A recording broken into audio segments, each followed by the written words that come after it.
Վրաստան, Թուրքիա, Իրան, Ադրբեջան, ինչ են անում Հայաստանի հարևանները, ինչ է կատարվում այդ երկրներում։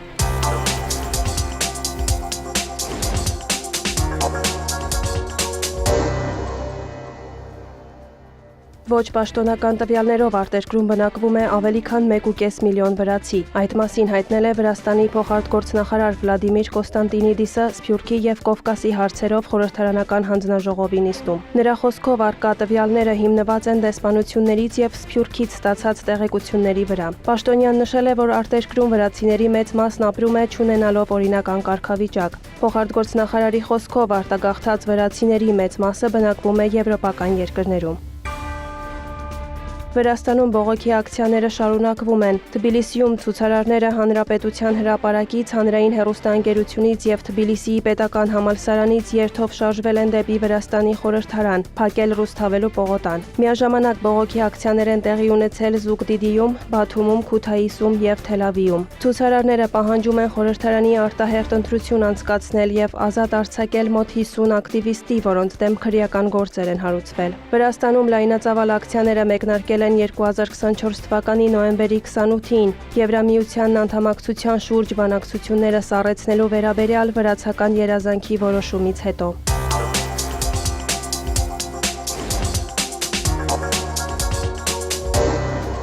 Թուրքիայի արտգործնախարար Հական Ֆիդանը Հորդանանում մասնակցել է անվտանգության հարցերով հնգակողմ խորհրդակցությանը։ Հանդիպմանը ներկա են եղել նաև Սիրիայի, Հորդանանի, Իրաքի եւ Լիբանանի արտգործնախարարները։ Բանակցությունների արդյունքներով կողմերը պայմանավորվել են համատեղ գործողություններ ձեռնարկել իսլամական պետության դեմ եւ դրա համար ստեղծել օպերատիվ կենտրոն։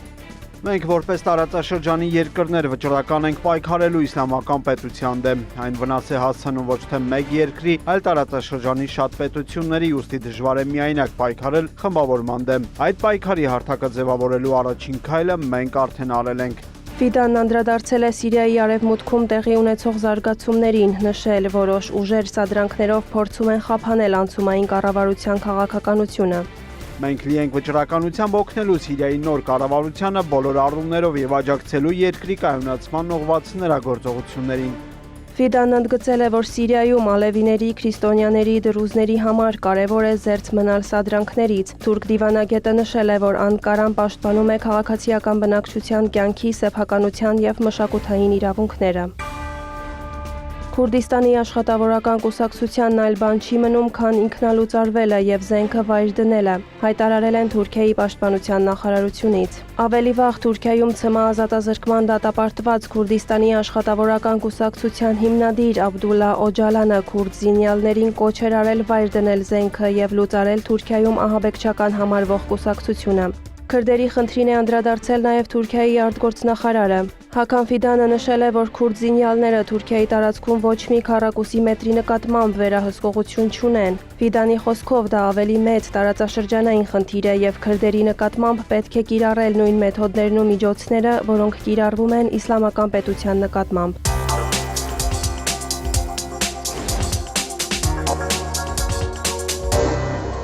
ԱՄՆ նախագահ Դոնալդ Թրամփը հայտարարել է, որ նամակ է հղել Իրանի գերագույն հոգևոր առաջնորդ Ալի Խամենեիին առաջարկել նոր համաձայնագիր կնքել։ Դրա նպատակն է ըստ Թրամփի սահմանափակել Իրանի արագ զարգացող միջուկային ծրագիրը եւ փոխարինել այն համաձայնագիրը, որից Միացյալ Նահանգները դուրս եկավ Թրամփի առաջին նախագահական ժամկետի ընթացքում։ Մենք Իրանի հետ այնպիսի իրավիճակում ենք, որ շատ շուտով ինչ-որ բան տեղի կունենա, մենք պետք է պատրաստ լինենք դրան շատ շուտով։ Հուսով եմ, որ մենք կկարողանանք խաղաղության համաձայնագիր կնքել, քանի որ չեն կարող թույլ տալ, որ եւս մեկ երկիր միջուկային զենք ունենա։ Ես չեմ խոսում ուժի կամ թուլության մասին, ես պարզապես ասում եմ, որ կնախընտրեի խաղաղության համաձայնագիրը, քան մյուս տարբերակը, բայց մյուսը կլուծի խնդիրը։ Իրանի արտգործնախարար Աբբաս Արաղչին անդրադառնալով ԱՄՆ նախագահի առաջարկին նշել է. Թեհրանը ճնշման տակ բանակցություններ չի վարի։ Նա վերահաստատել է Իրանի միջուկային ծրագիրը եղել է եւ միշտ կլինի խաղաղ։ Նախարարի խոսքով այժմ Իրանը խորհրդակցություններ է անցկացնում միջուկային ծրագրի շուրջ, այդ թվում Ռուսաստանի եւ Չինաստանի հետ պատժամիջոցների չեղարկման ուղիներ գտնելու համար։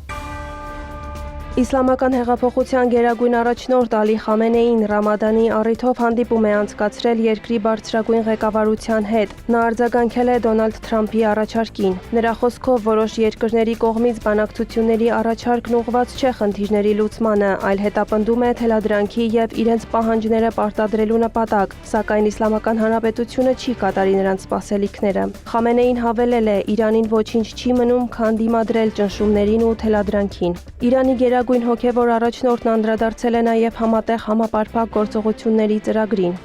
Եվրոպական 3 երկիր հայտարարում են, թե Իրանը չի կատարում միջուկային գործարքով իր ստանձնած պարտավորությունները, իսկ նրանք կատարել են իրենց պարտավորությունները։ Նրանք չեն կատարել առաջին իսկ օրվանից։ Երբ Միացյալ Նահանգները դուրս եկավ համաձայնագրից, նրանք խոստացան փոխհատուցել դա, բայց խախտեցին իրենց խոստումը։ Հետո նոր խոստում տվեցին, նորից խախտեցին։ Իրանի արտգործնախարար Աբբաս Արաղչին Սաուդյան Արաբիայում մասնակցել է Իսլամական համագործակցության կազմակերպության արտահերթ նիստին։ Այն հրավիրվել է Իսլամական Հանրապետության նախաձեռնությամբ ընդհանուր դիրքորոշում մշակելու Գազայի հատվածից պաղեստինցիներին վերաբնակեցնելու վերաբերյալ ԱՄՆ-ի առաջարկի դեմ։ Նիստի շրջանակում Իրանի արտգործնախարարը հանդիպել է մի շարք գործընկերների հետ, այդ թվում Սաուդյան Արաբիայի, Օմանի, Եգիպտոսի գլխավոր դիվանագետների հետ։ Թուրքիայի արտգործնախարար Հական Ֆիդանի հետ հանդիպմանը քննարկվել է իրավիճակը Գազայի հատվածում եւ Սիրիայում։ Անդրադարձ է եղել երկու երկրների միջև առկա խնդիրներին։ Վերջին օրերին Թեհրանում, Թուրքիայի եւ Անկարայում Իրանի դիվանագիտական ներկայացուցչությունների ղեկավարները կանչվել են նստավայր երկրների արտգործնախարարություններ։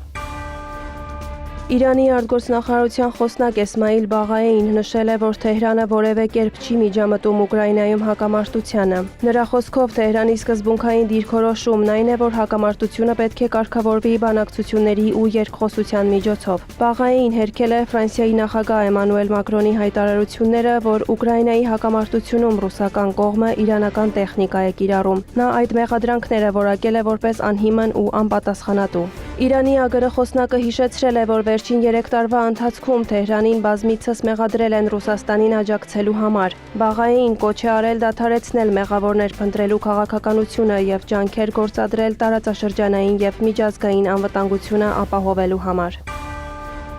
Ռուսաստանի արտաքին գործերի նախարարի տեղակալ Սերգեյ Ռյաբկովը մարտի 6-ին հանդիպում է ունեցել Մոսկվայում Իրանի արտակարգ եւ լիազոր դեսպան Քազեմ Ջալալիի հետ։ Քննարկվել են միջազգային օրակարգի փոխադարձ հետաքրքրություն ներկայացնող հարցեր, այդ թվում Իրանի միջուկային ծրագրի վերաբերյալ։ Ռուսաստանի արտգործնախարարության հաղորդագրության համաձայն արձանագրվել է մոտեցումների երկկողմ համակարգման հետագա ամրապնդման երկուստեք տրամադրվածություն։ Իրանի արտգործնախարարությունից էլ նշել են, որ կողմերը քննարկել են տարածաշրջանային եւ միջազգային հարցերի լայն շրջանակ, մասնավորապես Սիրիայի եւ Պաղեստինի հետ կապված զարգացումները։